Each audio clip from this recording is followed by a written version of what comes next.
एक तस्वीर जो हमने खींचनी शुरू की है उसे लोगों को शामिल होकर के लोगों को पार्टिसिपेट करके उसे उस सपनों को पूरा करना है। और सरकार ये जो हर बार नकली दुश्मन खड़ा कर रही है उसके बरक्स आप असली मुद्दे उठाएं। नमस्कार, आप देख रहे हैं विमर्श न्यूज। मैं हूं आकाश आपके साथ। अभी हम एक कक्ष में मौजूद हैं जहां एक प्रेस कॉन्फ्रेंस किया गया है भगत सिंह जन अधिकार यात्रा के लोगों के द्वारा। ये दूसरा चरण है इनका। इसके पहले हर राज्यों में इनके द्वारा प्रेस कॉन्फ्रेंस किया गया था। ये केंद्र सरकार के लिए किया गया है। बढ़ती महंगाई, धार्मिक उन्माद, सांप्रदायिकता और मेहनतकश नौजवानों के खिलाफ जो केंद्र सरकार जिस तरह से माहौल बना रही है उनके खिलाफ यह मोर्चा बनाया गया है। ये 17 तारीख से शुरू होकर सिवान गोपालगंज से शुरू होकर मुजफ्फरपुर, उसके बाद पटना और उसके बाद आरा बक्सर तक जाएगा। तो इस विषय पर हमारे सामने दो योग्य व्यक्ति हैं, पहले आकाश और दूसरे वारुणी जी, जो इस संगठन के युवा साथी हैं और काफी मुखर होकर सामने पटना के सामाजिक कार्यकर्ता युवा व्यक्ति हैं। इनका संगठन भी है बिगुल संगठन, उसमें भी काम करते हैं और ये इनका दूसरा मोर्चा है। आपका स्वागत है आकाश जी। तो सर आप बताएं कि ये जो संगठन है रोजगार, शिक्षा, चिकित्सा, आवास और दुधारू एकजुटता के लिए आपने बनाया है और केंद्र सरकार को जवाब देने के लिए, उनको समझाने के लिए कि आप लोग भी समक्ष में यहाँ मौजूद हैं, उनको जवाब देने के लिए तो आप क्या बोलना चाहेंगे? जी, सबसे पहले तो भगत सिंह जन अधिकार यात्रा, जिसमें कई सारे ऐसे संगठन हैं जो जनता के बीच क्रांतिकारी कार्यक्रम को लेकर के संजीदा हैं और काम कर रही हैं। तो इसमें वैसे संगठनों ने मिल करके देश भर में ये यात्रा निकाली है। ये यात्रा बेंगलोर से 10 दिसंबर को शुरू हुई थी। 85-100 किलोमीटर कुल ये यात्रा को चलना है। जो अभी ये यात्रा यूपी में है, यानी कि 17 तारीख यानी कि कल ये यात्रा बिहार में सिवान में एंटर करेगी। तो मतलब इसके साथ साथ आप लोग भी एक यात्रा निकाल रहे हैं? जी नहीं, उनके साथ ही हम लोग शामिल हैं उस यात्रा में। एक यहाँ पे अलग से भी समानांतर तरीके से चल रहा है। हाँ, सिवान वो यात्रा ही पूरे देश में चलती हुई आई है, जो सिवान में एंटर करेगी। सिवान से फिर गोपालगंज, फिर मुजफ्फरपुर, फिर पटना, फिर आरा, फिर बक्सर होते हुए फिर यहाँ से निकलेगी। उसी यात्रा में हम लोग शामिल हैं। जी, चूंकि यात्रा यहाँ से गुजर रही है और हम लोग इसमें शामिल हैं बतौर संगठन। इसके अलावा जो राज्य भर से कई सारे ऐसे लोग हैं जो आम नागरिक हैं, छात्र हैं, युवा हैं, नौजवान हैं, महिलाएं हैं, जो इस यात्रा में शामिल होने के लिए आ रहे हैं अलग अलग जगहों से, अलग अलग जिलों से।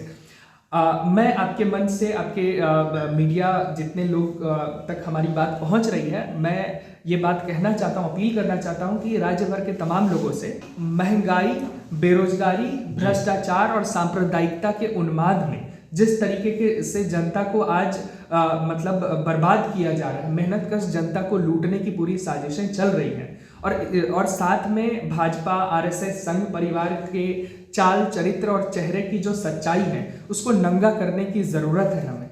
आज हम लोग ये जिम्मेदारी समझते हैं हम अपने पे कि आज हम लोग लोगों के बीच जाएं, एक विकल्प को खड़ा करें। विकल्प को इसलिए खड़ा करें क्योंकि आज के दौर में जब भाजपा तमाम तरीके से अपनी फांसीवादी नीतियों को लागू कर रही है, तो हमें विपक्ष के रूप में कोई विकल्प नजर नहीं आ रहा है कि विपक्ष भी कोई विकल्प देने वाला है। एक ऐसे समय में हम लोग ये मानते हैं कि आज लोगों को जनता की एकजुटता, जिस रूप में जनता को बांटा जा रहा है उनका ध्यान भटकाने के लिए जो उनके मुद्दे हैं उससे हम लोग को एकजुट करना पड़ेगा और एकजुट करके उन्हीं सपनों को, वैसे ही देश की कल्पना जिसकी कल्पना भगत सिंह ने की थी जेल की काल कोठरी में बैठ करके, भगत सिंह के उस सपनों का भारत बनाने की एक तस्वीर जो हमने खींचनी शुरू की है उसे लोगों को शामिल होकर के लोगों को पार्टिसिपेट करके उसे उस सपनों को पूरा करना है।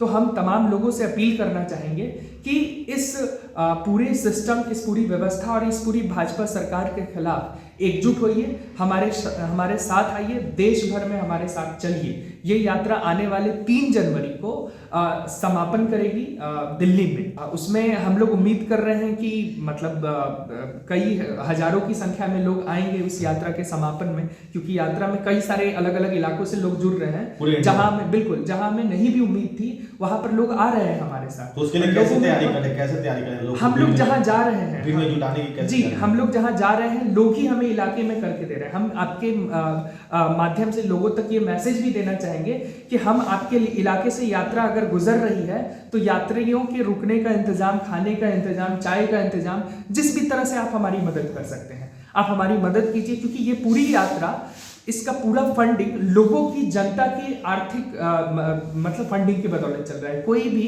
कॉरपोरेट हाउस, कोई भी चुनावबाज पार्टी या किसी भी ऐसे नेता मंत्री से हम लोग फंड नहीं ले रहे हैं। ये पूरा जनता के मुट्ठी अनाज जुटा करके 5-5, 10-10 रुपया मेहनत कश लोग दे रहे हैं, मजदूर दे रहे हैं, उनकी बदौलत ये यात्रा चल रहा है। तो हम तमाम लोगों से कहेंगे इस यात्रा में न सिर्फ शामिल होइए बल्कि तन मन जिस तरीके से जी, क्राउड फंडिंग में एक तरह से नहीं हुआ, उससे भी कम जी, तो ये जनता की बदौलत ही पूरी यात्रा चल रही है।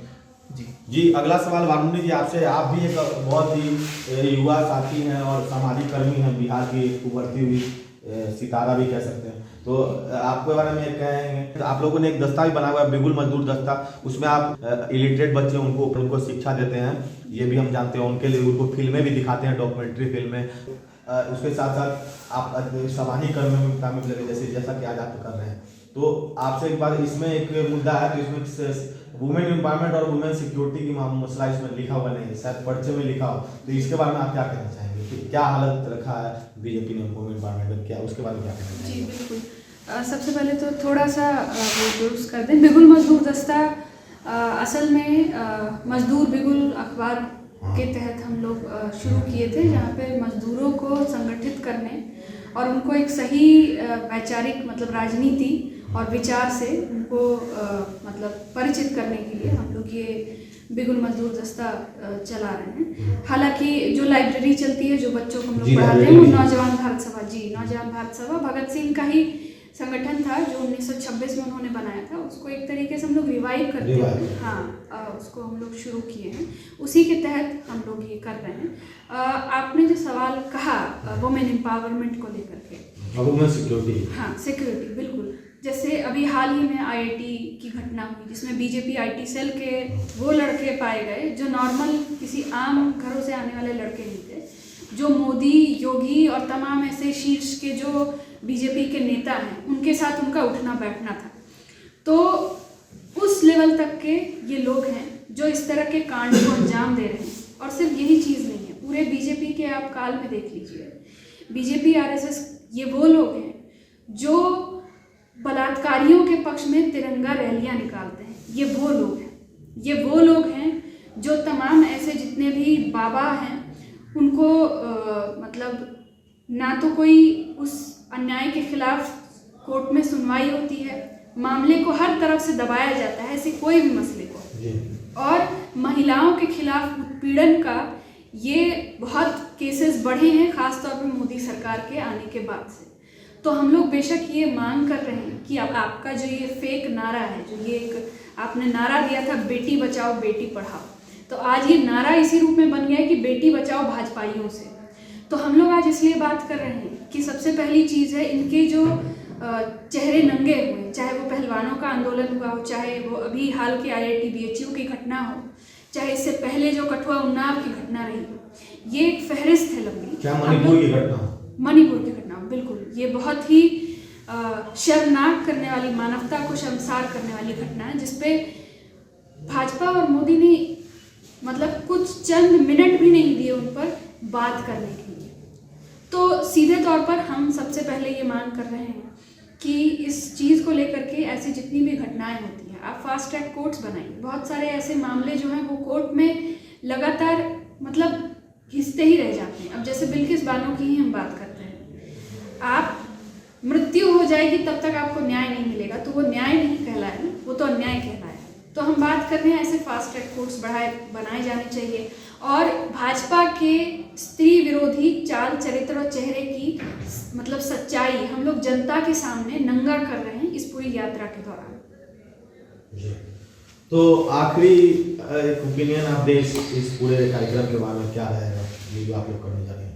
इस पूरे कार्यक्रम के बारे में हम यही कहना चाहेंगे आपके ज़रिए से, आपके न्यूज़ चैनल के ज़रिए से, उन नौजवानों से, उन इंसाफ पसंद नागरिकों से कि साथियों, ये दौर है, ये एक ऐसा दौर है जो निर्णायक दौर है, और आज के समय में यदि आप इस फासीवादी ताकतों के खिलाफ खड़े नहीं होते हैं, आप इनके झूठे दुष्प्रचार में आप अगर फंस जाते हैं, चाहे वो राम मंदिर का मुद्दा हो, चाहे वो गौरक्षा का मुद्दा हो, चाहे वो तमाम ऐसे पाकिस्तान चीन का मुद्दा हो, इन अगर मुद्दों में आप फंस जाते हैं तो आप और इस पूरे देश का बेड़ा गर्क होना निश्चित है।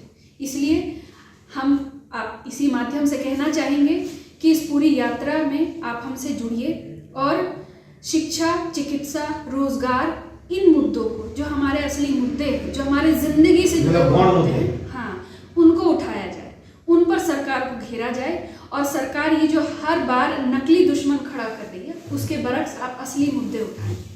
और आपसे आखिरी सवाल ये है कि आपको क्या लगता है कि इस बार अगर बीजेपी फिर से सरकार बना लेती है तो फिर किस तरह की राजनीति होगी? निश्चित तौर पर अगर इस बार बीजेपी फिर से सरकार बना लेती है, जिसकी पूरी चांस लग रही है, तो देश सबसे मतलब इतिहास में पूरी दुनिया में सबसे शर्मसार करने वाली सत्ता को देखने वाला, मतलब कि चाइना, बिल्कुल चाइना भी नहीं कहें, उससे भी ज़्यादा हम लोग कहें कि फासीवादी हुकूमत ने जो इतिहास में कहर बरपाया है, चाहे वो इटली में हो, जर्मनी में हो, और मतलब जिस तरीके से किया गया है इटली और जर्मनी में, हिटलर और मुसोलिनी ने किया है, उस फासीवादी सत्ता का क्रूर चेहरा यहाँ देखने को मिल सकता है अगर जनता नहीं जागी, जनता एकजुट नहीं हुई तो।